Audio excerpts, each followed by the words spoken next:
Okay, first things first, lipstick. Even though I'm gonna be drinking coffee in a bit, we have Charlotte Tilbury. What is this? Pillow Talk. Just topping up, and then Summer Fridays iced coffee lip balm. See? Ooh. So literally today I'm gonna be having iced coffee and hot Greek coffee. Okay, let's kickstart this video now. Hello everyone and a warm welcome to my channel and this video. Whoever is new here, my name is Helen, and in today's video I'm really going to dive into the world of fashion mishaps and discuss these items that is very likely to leave you feeling regretful after buying them. So I'm going to discuss everything from sizes, fabric issues, and I really want by the end of this video to help you understand why buying this kind of pieces is something that you might regret. And I also want to help you make conscious choices that will help you build a beautiful wardrobe with items that you will be wearing again and again. Well, I think that we all have been in a situation where we've purchased a piece of clothing that we thought that, wow, we're gonna wear it so much, this is amazing, and then it ended up just hanging in the wardrobe and we regretted even buying. Hopefully by the end of this video it will make you think and know how to avoid these kind of purchases. And let's start with the first culprit of my list. So the first category is items that are too small. And what do we mean by too small? I don't know about you, if you've ever been out shopping and you really like something, but the size is not right. Meaning it's a little bit small, but then you're thinking, well, but I'm currently on a little diet, I'm watching what I'm eating.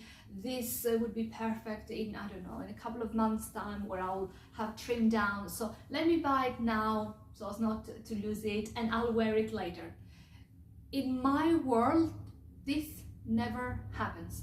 I'd rather work on my, let's say, body and weight target, and when I'm ready, I want to just get out there and go on a wild shopping spree. So avoid at all costs buying something too small. I think it's the first step.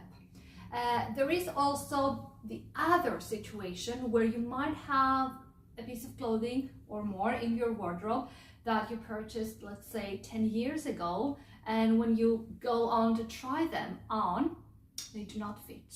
I think this happens. This has happened to me a lot. I don't have the same body today with the body that I had 10 years ago. And in these cases, what I would do, I mean, there are a few options, 3 options actually. First option is I just fold everything and I put it back on the shelf or in a suitcase. Let me sleep on it. Let's see if there's anything happening in the next few months. And if not, what I really do is I just give them away to charity. I'm going to include in the comments box down below the charity that I support here in London. And the third option is if you have any friends or family that would fit into the clothes, that they like the style, then you can just give them to them. So next up we have itchy fabrics. So whether the fabric is wool, polyester, or any other weird blend, anything that feels too itchy or gives you that discomfort feeling on the skin, I would say don't even go there. I think it's really important when you try something on to try it on naked skin, just to see how well it interacts with your skin, and if it feels uncomfortable in any way, just don't bother buying it at all.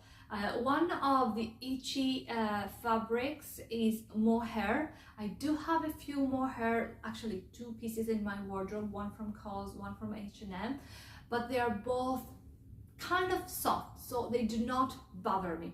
But I would never buy something without having tried it. So next up we have synthetics. I have to admit that synthetics might be really affordable. They are very easy to care for, meaning that you can wash them and they come out to be perfectly fine, so you don't have to dry clean them and pay a lot of money for that every now and then.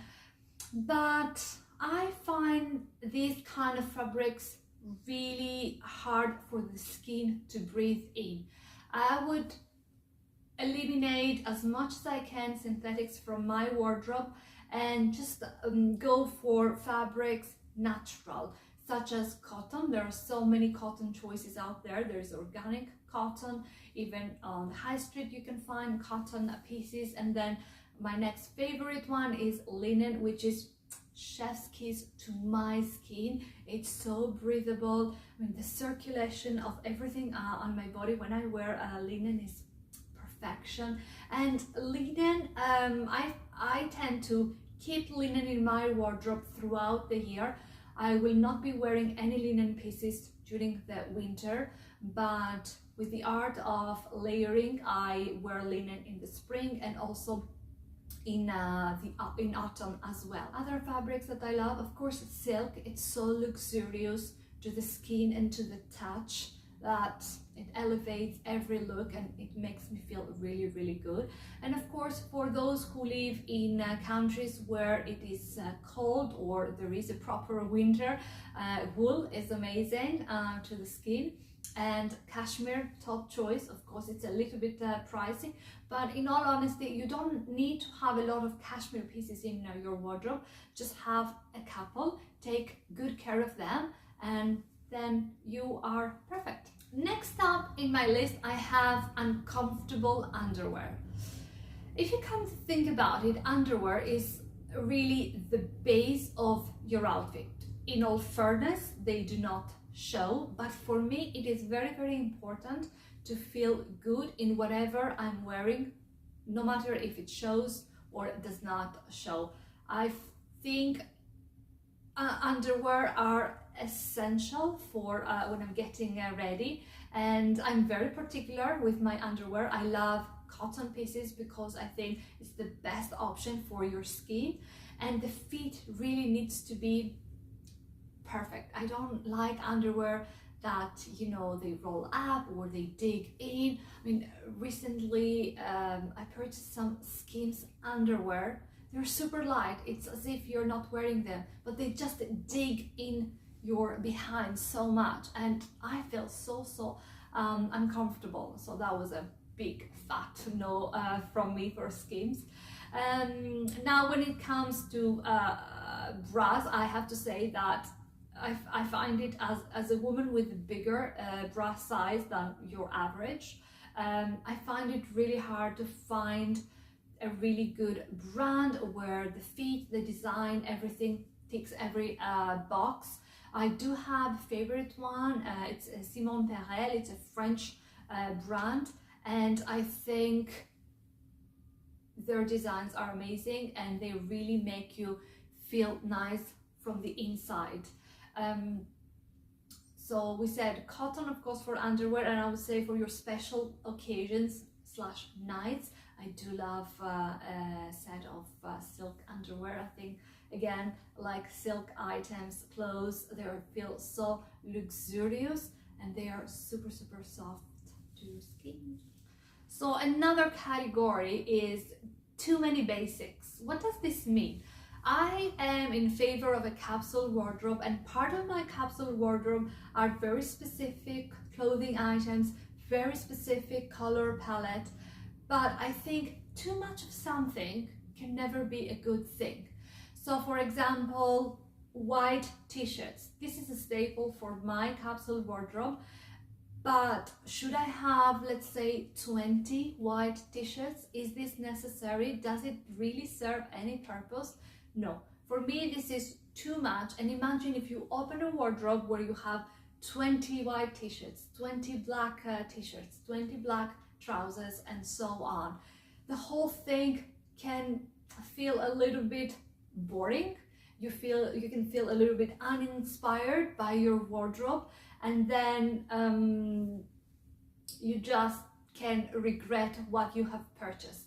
So have as many as ideally is needed. I mean, who is going to decide the number? it's up to you. I would say not just one, but equally not 20. And when it comes to capsule wardrobe and just having a wardrobe with essentials, classic pieces, without a lot of, you know, action going on, I think it's important to give extra life and color to your outfit with things like accessories. So you may be wearing a white t-shirt with a pair of black trousers and a blazer, but just play a little bit with, you know, your handbags, with your shoes, or with some jewelry. Or if you're tying your hair up and you're wearing hair clips, just play with this kind of accessories a little bit. And I always play with my lipstick, and honestly, I like when I'm wearing something really simple. I do love a bright lip color, and sometimes I mix and match lip colors just to create my very own and unique shade. This way, I think that you just bring more personality and character to a simple slash basic, even though I don't like this word, outfit. Next up, fussy. So we're talking here about fussy items. Fussy items can be these, you know, eye-catching, lots of embellishment kind of pieces that really caught your eye because of the color or of what was going on, or it could have been something that you found on sale and you thought, well, the price is too good to miss. Then you buy it, you put it in your wardrobe. It doesn't really suit your style and clashes a little bit with the remaining pieces of your wardrobe, and as a result you just end up not wearing this item. So why do this? I think we can all fall into that trap, and I'm pretty sure it has happened to everyone. But the important thing is, when you're doing your shopping, when you go out shopping, either online shopping or in the stores, just, you know, take a step back, think about it.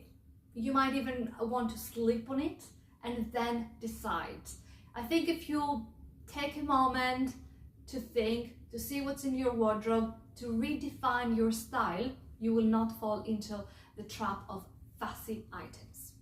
Now, the last category that I've selected for you, is it the last? No, I think I have two more actually. Okay, so the next app is really funny.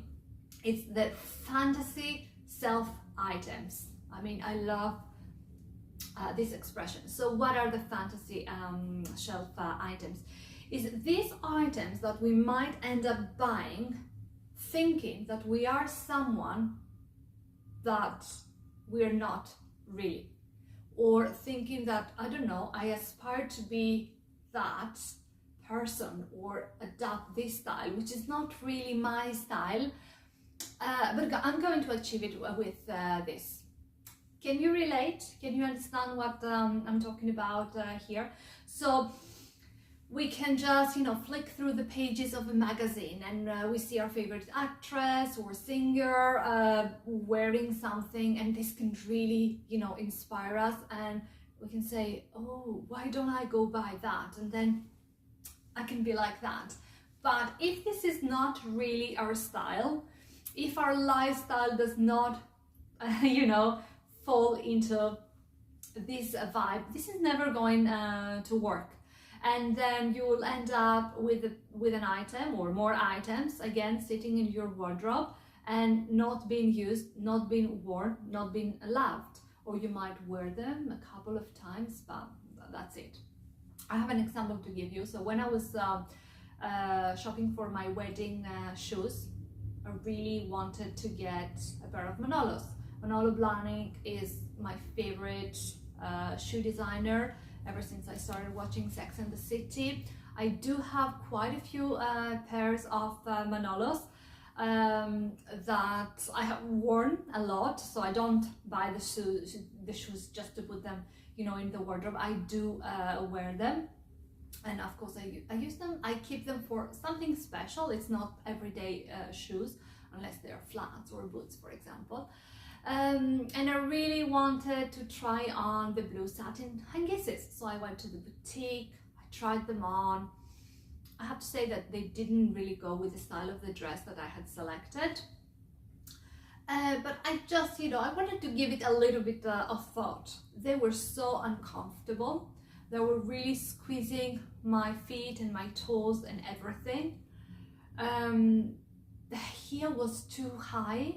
I mean, clearly I could not walk for more than 5 minutes. And then I thought, okay, maybe I can get them, I don't know, for the honeymoon or, for some parties around the wedding, and that's it, and find something else for the wedding. And then I did what I was talking about earlier. Just let's sit down, let's think, and let's decide, is this pair of shoes gonna serve a purpose? Not really. The moment I tried them on, it didn't feel comfortable. I mean, it looked gorgeous, don't get me wrong, but the heel was so unrealistic. And of course there's a shorter heel, but the shorter heel did not look the part, if you know what I mean. So I made a conscious choice to just don't go for it and just choose and select the style that I felt comfortable and I really liked. So there you have it.